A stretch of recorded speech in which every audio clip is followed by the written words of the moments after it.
औरत शांत रह। इस परिवार में तुम्हें रहना है तो पढ़ाई लिखाई अपनी छोड़ दे और हमारी हिसाब से रह।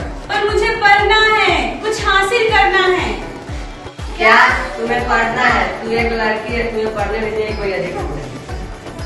मुझे अपनी भावना को व्यक्त करने की और बोलने की आजादी चाहिए। क्या तुझे बोलना है? घर तुझे बोलने की आजादी नहीं देगा। मुझे समान अधिकार चाहिए, मुझे पैसे लेने की अधिकार चाहिए। महिला और पुरुष को अलग अलग बनाना है, इसलिए तुम्हारा अधिकार एक नहीं हो सकता। रूढ़ी वाली विधि से मुक्ति चाहिए, मुक्ति चाहिए, आजादी चाहिए। क्या तुम्हें मुक्ति चाहिए? अगर इस समाज में तुम्हें रहना होगा तो सर ढककर और झुक के रहना पड़ेगा। पर मैं ही क्यों? मुझे पढ़ना है और पढ़ लिख के कुछ करना है।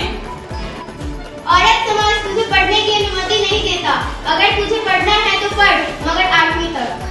ए औरत, तुझे काम करने का कोई अधिकार नहीं। औरत की जगह सिर्फ का सही जरूर होती है।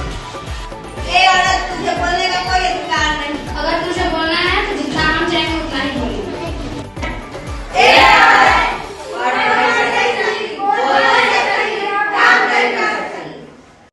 ये कैसा समाज है जो मुझे बोलने की, पढ़ने की, नजर उठाकर देखने की कोई अधिकार नहीं देता।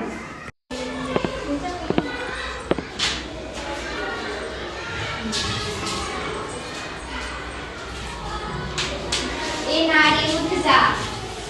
कौन हो तुम? मैं संविधान हूँ। मैं तुम्हें सामाजिक बंधनों से मुक्त कराने आई हूँ। लेकिन कैसे? इस किताब के ये हमारे देश का संविधान है। ये एक ऐसा किताब है जो तुम्हें वो सारे अधिकार देगी जिससे समाज ने तुम्हें वंचित करके रखा है। हमारे संविधान ने हमें 6 मौलिक अधिकार दिए हैं।